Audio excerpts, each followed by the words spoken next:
The Stone of Destiny, often referred to in England as the Coronation Stone, sounds like something you'd find in a Disney fairy tale, but it's very much real and an ancient symbol of Scotland's monarchy, used for centuries in the inauguration of its kings.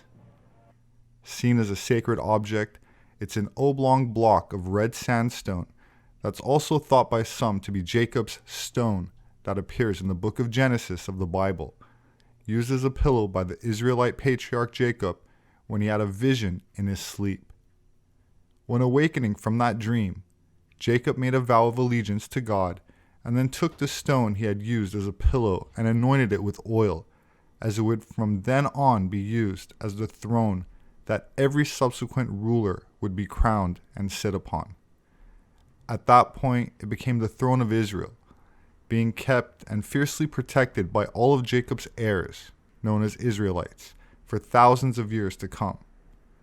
Flashing forward about 1,000 years after Jacob originally had his dream in a cave near Bethel, the stone allegedly made its way out of Jerusalem to Tanis, Egypt, and then eventually to Gibraltar, making stops along the way through Spain, and then landing in Ireland for over 1,000 years, where all the subsequent kings of Ireland were crowned. Eventually, Edward I of England invaded Scotland and removed the stone to England in 1296 AD, where he brought it to Westminster Abbey in London, and all the kings of England, right up to and including George VI, were crowned. Some Scots have always maintained that a fake stone was handed over to Edward, as some ancient writings depict the stone in question as looking different in shape and color, but I'm not qualified to come to a conclusion on its authenticity. So we'll just mention that the current validity of the Stone of Destiny is contested. It's a dreadful thing that the Stone of Destiny, on which all the English kings have been crowned. Whether real or fake, eventually the stone reappeared in April 1951 and stayed in London until 1996, when it was returned to Scotland. One can't help to notice that this was 1 year after the movie Braveheart was released, which brought worldwide attention to a story about a Scottish warrior, played by Mel Gibson, who led his countrymen in a rebellion to free his homeland from the tyranny of King Edward I of England. Not only does the Stone of Destiny represent Scotland's quest to be free, in an esoteric context, it is symbolic of the attainment of initiation that is present in all mystery school religions, where Jacob's ladder is an expression of a bridge between heaven and earth, and therefore the expansion of consciousness that is allegedly available as one progresses towards the light, as one attains higher degrees in occult organizations, for example Freemasonry. In this regard, Jacob's dream is mirrored in pre-biblical stories of Thoth, Mercury, or Hermes, and in the words of an ancient record of initiation, quote, "The sleep of the body becomes the awakening of the soul, and the closing of the eyes true vision, and silence becomes impregnated with God. This happened to me when I received the supreme authentic word. I became God-inspired. I arrived at truth. Wherefore I give from my soul and whole strength blessing to the Father."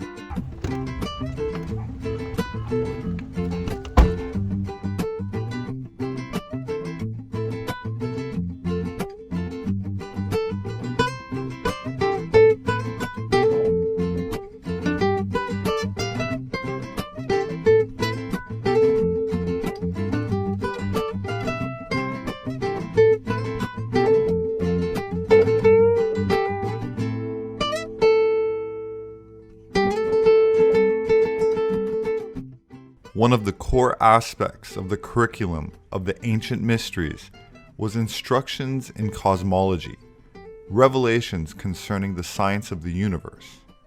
The intention being disclosure to initiates about not only the physical and metaphysical constitution of the world, but about man's place and destiny in it. Candidates were shown how the individual is a microcosm, or miniature copy of the universe itself, and this is reflected in the old saying, as above, so below, which can also be expressed in as within, so without. This expression is considered to be a universal truth or law, which shows us that the outside world is a reflection of our inner world. Everything in our outer reality is a projection of our inner thoughts and feelings. Whatever we think comes back to us. So, through this understanding, we can actually upgrade our thoughts and raise our vibration. As above refers to the metaphysical realm, as below to the physical. As within refers to the mind and soul, as without to the world outside the individual. Together, the intent of the phrase is to remind the initiate that they cannot achieve their purpose without first achieving harmony between spiritual and physical.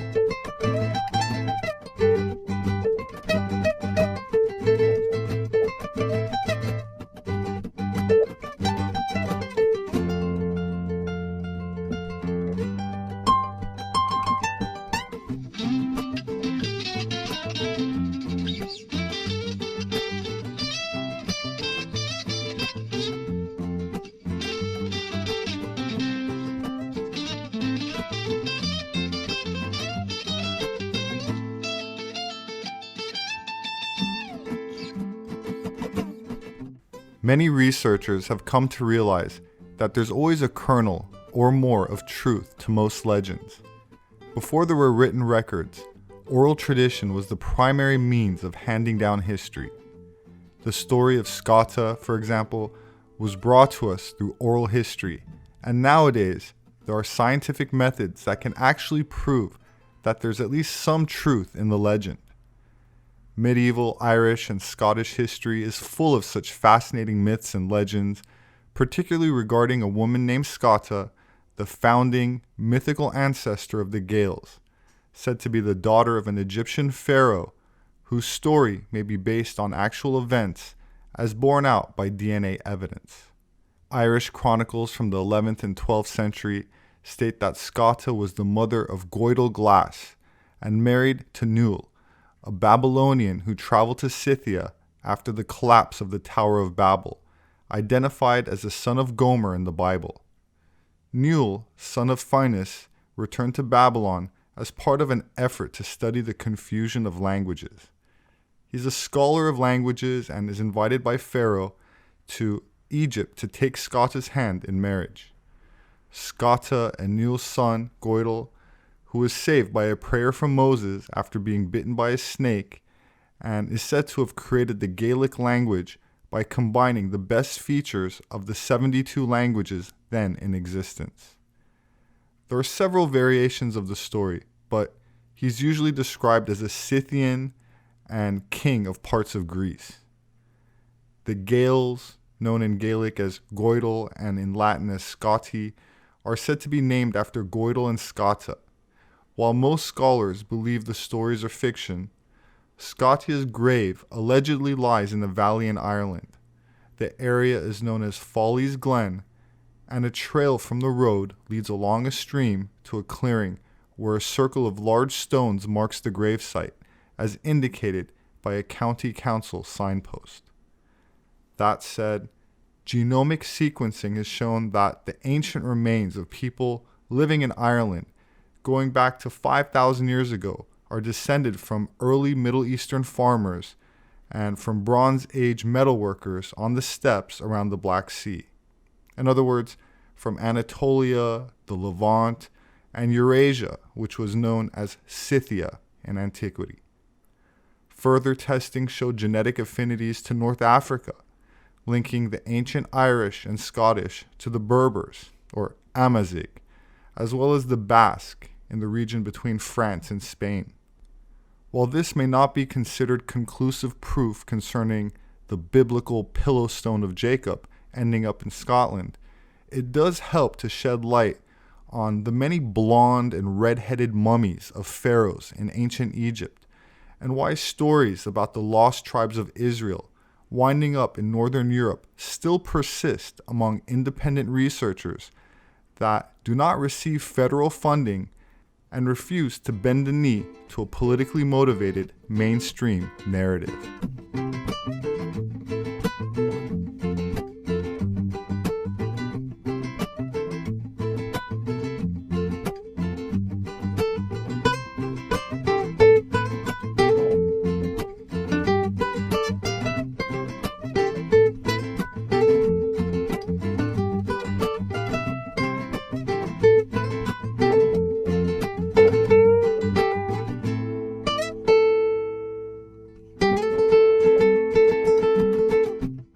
That said, the Cheesecake Factory has a new dish, seared tuna and ginger rice, which is a bit on the spicy side, but very tasty, and I highly recommend it.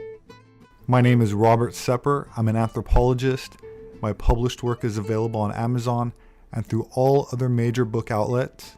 If you'd like to support my work, you can do that through patreon.com. There should be a link in the description. Please subscribe for future updates. Leave your thoughts below. Have a wonderful weekend, and I hope to see you again soon.